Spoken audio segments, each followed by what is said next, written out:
Real attacker revealed. It's Drew. Returning surprising superstar gets Jacob Fatu taken out backstage during a massive attack on SmackDown. This is absolutely insane. Drew McIntyre just returned to WWE and the first thing he does is take out Jacob Fatu in the most brutal backstage assault we've seen in years. After months away from television, after everyone thought he was done with WWE, after the rumors of him going to AEW were spreading like wildfire, Drew McIntyre shows up on SmackDown and destroys the Samoan werewolf before anyone even knew what was happening. But here's what's making my blood boil right now. This wasn't just a random attack. This wasn't just Drew making a statement. This was a calculated assassination attempt on the Bloodline's newest and most dangerous member. And the worst part is that WWE management knew Drew was coming back and did nothing to protect their roster. This return is either the most brilliant piece of storytelling WWE has done in the past decade, or it's going to be the biggest disaster that destroys everything the Bloodline has built, and I'm about to tell you exactly why this changes everything for SmackDown, for the Bloodline, and for Drew McIntyre's legacy. Let me paint the picture of what went down on SmackDown, because if you missed this, you missed one of the most shocking moments in recent WWE history. Jacob Fatu was backstage, minding his own business, probably preparing for a segment or a match later in the night. The cameras were following him through the hallway, and you could tell something was about to happen because WWE doesn't randomly film superstars walking backstage unless there's a reason. Then out of nowhere, and I mean absolutely nowhere, Drew McIntyre appears like a ghost. The Scottish warrior looked different. He looked meaner. He looked like a man who spent his time away from WWE in a gym fueled by pure rage and vengeance. His eyes were wild, his beard was longer, and he had this intensity that we haven't seen from Drew in years. Before Jacob Fatu could even react, before security could respond, before anyone could process what was happening, Drew hit him with a claymore out of nowhere that echoed through the entire backstage area. But Drew didn't stop there. Oh no, that would be too simple, too clean. Drew proceeded to destroy Jacob Fatu with chair shots, with punches, with a brutality that seemed personal even though these two have never had an on-screen feud before. The attack lasted what felt like an eternity but was probably only about 90 seconds. By the time security finally pulled Drew off, Jacob Fatu was laid out, barely moving, and Drew was standing there with this psychotic smile on his face like he had just accomplished exactly what he came there to do. Then, and this is the part that sent chills down my spine, Drew looked directly into the camera and said just 3 words: "The Bloodline falls." Are you kidding me? Drew McIntyre just declared war on the most dominant faction in WWE history on his first night back. This isn't just about Jacob Fatu. This isn't just about making an impact. This is Drew telling Roman Reigns, the Usos, Solo Sikoa, and everyone associated with the Bloodline that he's coming for all of them, and he's not going to stop until the Bloodline is completely destroyed. Let me ask you right now in the comments, did Drew McIntyre make the biggest return statement in WWE history, or did he just sign his own death warrant by attacking the Bloodline? Because I genuinely don't know if this was genius or complete insanity. Now let's talk about why Drew would do this, because the motivation behind this attack is absolutely crucial to understanding where this story is going. Drew McIntyre has been on a roller coaster with WWE over the past few years. He won the WWE Championship during the pandemic with no fans, which robbed him of his WrestleMania moment. He's been in and out of the main event scene, sometimes feeling like a top star and sometimes feeling like just another guy on the roster. Before his absence, Drew was getting increasingly frustrated with his position in WWE. He was cutting promos that felt real, that felt like they were coming from a place of genuine frustration with how he was being booked. He was talking about respect, about earning opportunities, about being tired of politics and favoritism determining who gets pushed and who gets forgotten. And who represents politics and favoritism more than the Bloodline? Roman Reigns has been protected and pushed as the guy for years. The Usos have had title reign after title reign. Solo Sikoa got fast-tracked to main event relevance just because of his family name. And now Jacob Fatu, another Anoa'i family member, shows up and immediately gets positioned as a monster heel without having to earn it the way other wrestlers do. Drew McIntyre must have watched all of this from home during his time away and seething. He must have thought about how he scratches and claws for every opportunity while the Bloodline gets handed everything on a silver platter. He must have decided that when he came back, he wasn't going to play politics anymore, wasn't going to wait his turn anymore, wasn't going to be nice anymore. So he targeted Jacob Fatu, the newest member, the one who hasn't been battle-tested on the main roster yet, the one who represents everything Drew hates about WWE's nepotism and family favoritism. Taking out Jacob sends a message to the Bloodline: you're not untouchable. You're not invincible. And I'm coming for every single one of you. Here's a trivia question for the Wrestling Newsletter family: when was the last time Drew McIntyre held a major championship in WWE, and who did he lose it to? I want to see how well you remember Drew's championship history. But here's what's really fascinating about this situation: Drew's return and attack happened the same week that rumors were swirling about his contract status. There were reports that Drew was in negotiations with both WWE and AEW. There were rumors that he was unhappy with his creative direction and might not re-sign with WWE. There were whispers that Tony Khan was willing to offer Drew massive money to jump ship to AEW. So the fact that Drew not only stayed with WWE but came back with the biggest statement possible suggests that WWE made him some serious promises about his push going forward. You don't let a top star like Drew McIntyre attack the bloodline unless you're planning to do something major with him.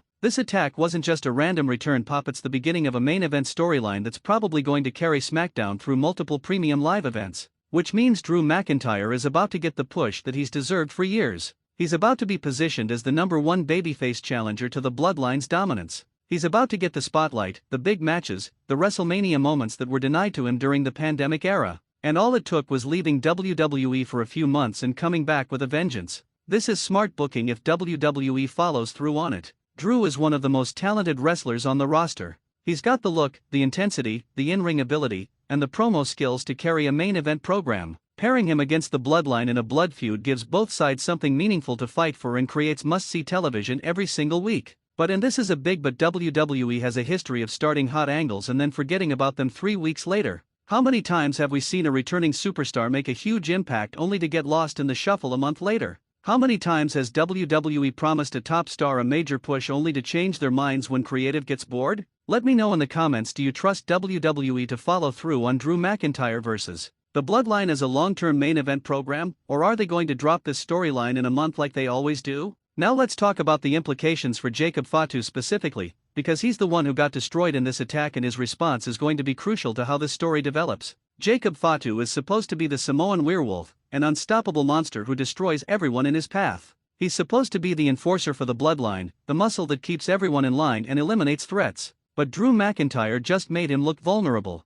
Drew took him out with one surprise attack. Drew proved that Jacob isn't unstoppable, isn't invincible, isn't even particularly alert to his surroundings if someone can sneak up on him that easily. That's a problem for Jacob's character if WWE doesn't address it properly. Jacob Fatu needs to come back from this attack looking for blood. He needs to be obsessed with finding Drew McIntyre and tearing him apart. He needs to make it clear that nobody, and I mean nobody, attacks him without suffering severe consequences. If Jacob just moves on to another feud or acts like the attack wasn't a big deal, his credibility as a monster heel is completely destroyed. But here's where WWE could get really creative with this. What if Jacob Fatu respects Drew for the attack? What if he sees Drew as a worthy opponent, someone who has the guts and the skill to actually be a threat to the Bloodline? What if this attack starts a storyline where Jacob actually wants to face Drew one-on-one to prove who the real monster is? That would be fascinating character development for Jacob. Instead of being just another generic enforcer, he becomes someone who respects strength and seeks out the toughest competition. It would make him more three-dimensional and give fans a reason to invest in him beyond just big scary Samoan guy beats people up. Quick question for the comments: should Jacob Fatu seek revenge on Drew McIntyre,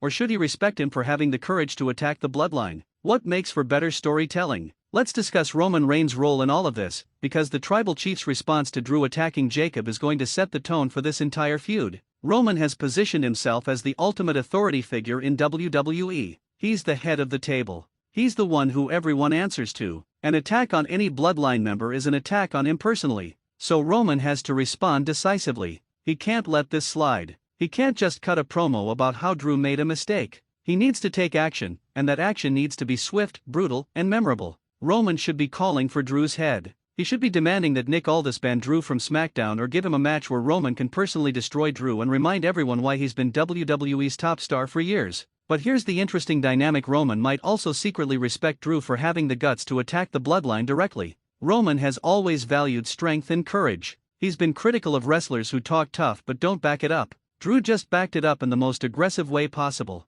Roman might hate what Drew did, but he can't deny that it took balls to do it. This creates an opportunity for incredible promo work between Roman and Drew. These are two of the best talkers in WWE right now. Their verbal exchanges are going to be fire. The intensity they can bring to a feud is off the charts. If WWE gives them time to develop this rivalry properly, we could be looking at a feud that rivals anything the Bloodline has done with Cody Rhodes or Sami Zayn. The question is whether WWE will give them that time. Are they going to rush to a match at the next premium live event, or are they going to slow burn this feud over several months, building tension and stakes until the eventual showdown feels massive? Here's my bold prediction, and write this down because I think I'm right. Drew McIntyre versus Roman Reigns is going to be the main event of WrestleMania. This attack on Jacob Fatu is the beginning of a 6-month storyline that culminates with Drew finally getting his WrestleMania moment against the biggest star in WWE, with a full crowd, with everything on the line, with the chance to prove that he belongs at the very top of the industry. Comment below if you think I'm right about Drew versus Roman at WrestleMania, or if you think WWE has different plans for both of them. Now let's address the elephant in the room. Where are the Usos and Solo Sikoa in all of this?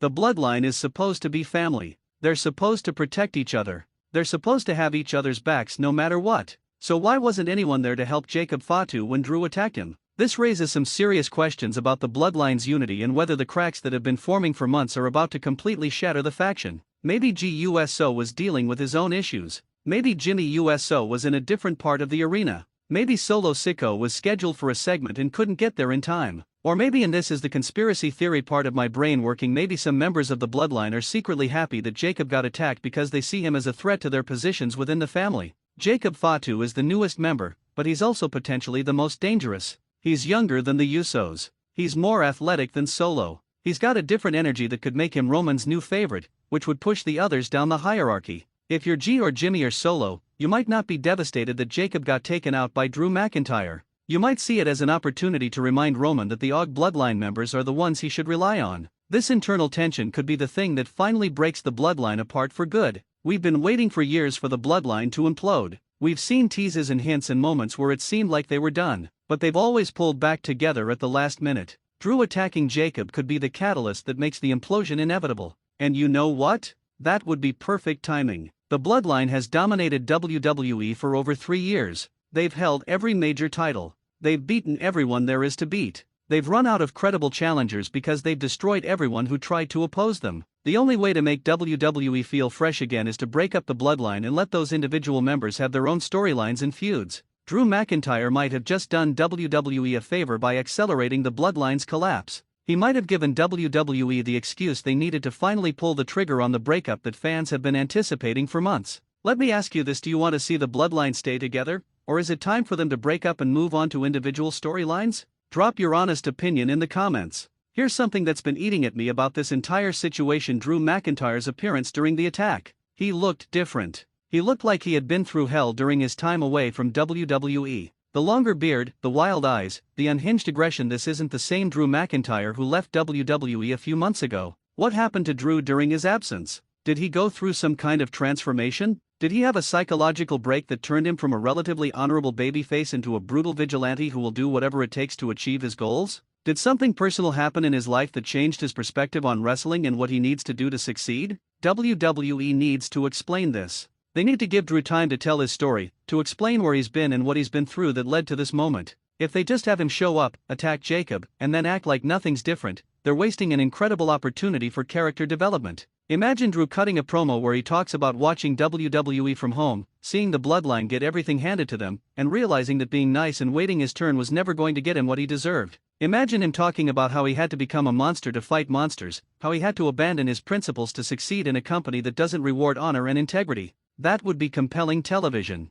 That would make Drew feel like a fully realized character instead of just big Scottish guy who hits people hard. That would give fans a reason to invest in his war against the bloodline beyond just heel versus face dynamics. Will WWE actually do this? Based on their track record with character development and storytelling depth, probably not. But I'm hoping they prove me wrong. I'm hoping they see the potential in Drew McIntyre as a complex, morally gray character who's willing to cross lines to achieve his goals. Trivia time: what was Drew McIntyre's first major storyline when he returned to WWE in 2017, and who was his primary rival? Let's see who remembers Drew's early main roster days. Let's talk about the matchups this storyline creates, because if WWE books this correctly, we're looking at months of incredible matches between Drew McIntyre and various bloodline members. Start with Drew versus Jacob Fatu, the personal grudge match where Jacob gets his revenge for the attack. That should be brutal, physical, and establish both guys as legitimate main event monsters. Then move to Drew vs Solo Sikoa, the collision of two powerhouses who both pride themselves on being the most intimidating physical specimen on the roster.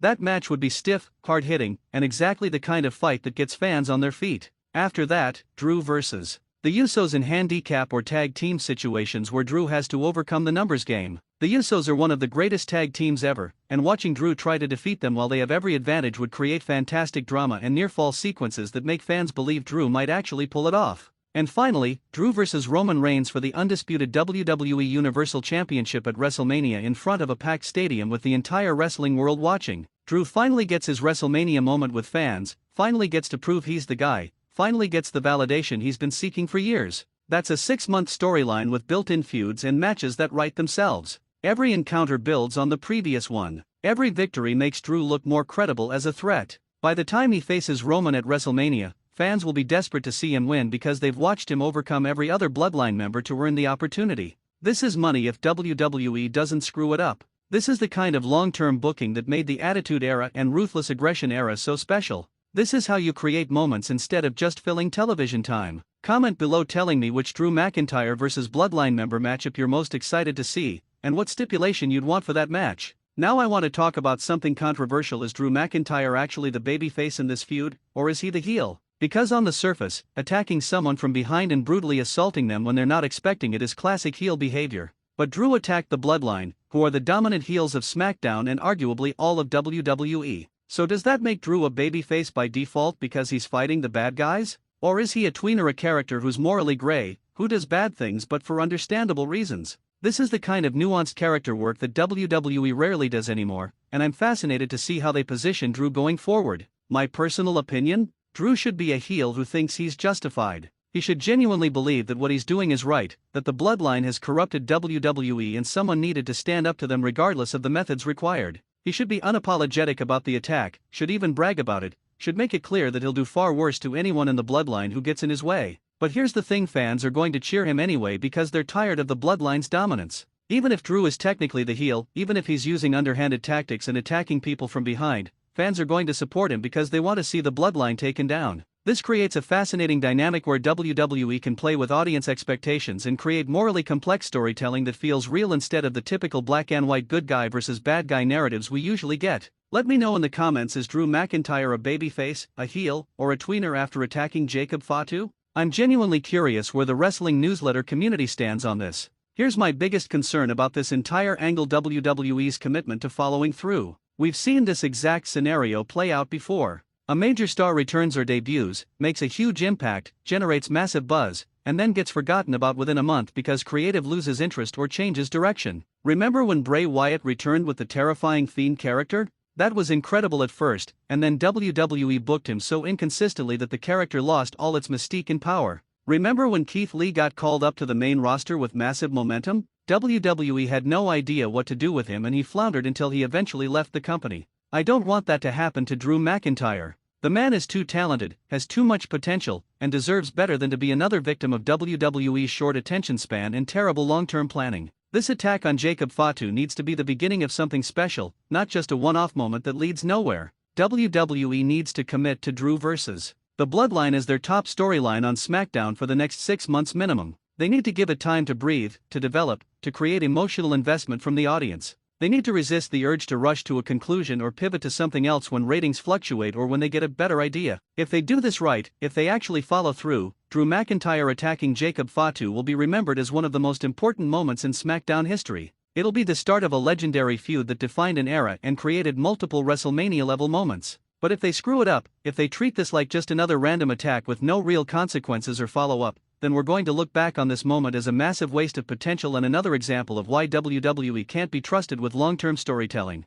Final question for the wrestling newsletter family before we wrap this up: on a scale of 1 to 10, how confident are you that WWE will book Drew McIntyre vs. the Bloodline correctly over the next 6 months? Give me your honest rating in the comments. If you made it this far, you're incredible, and I need you to do me 3 huge favors right now. First, smash the like button if you're as hyped about Drew McIntyre's return as I am. Second, drop a comment telling me exactly how you would book Drew vs. the Bloodline from now until WrestleMania. I want to read your fantasy booking ideas. And third, subscribe to Wrestling Newsletter and turn on notifications because we're going to be covering every single development in this storyline as it unfolds week by week. This is the biggest story on SmackDown right now, and you don't want to miss a second of what happens next.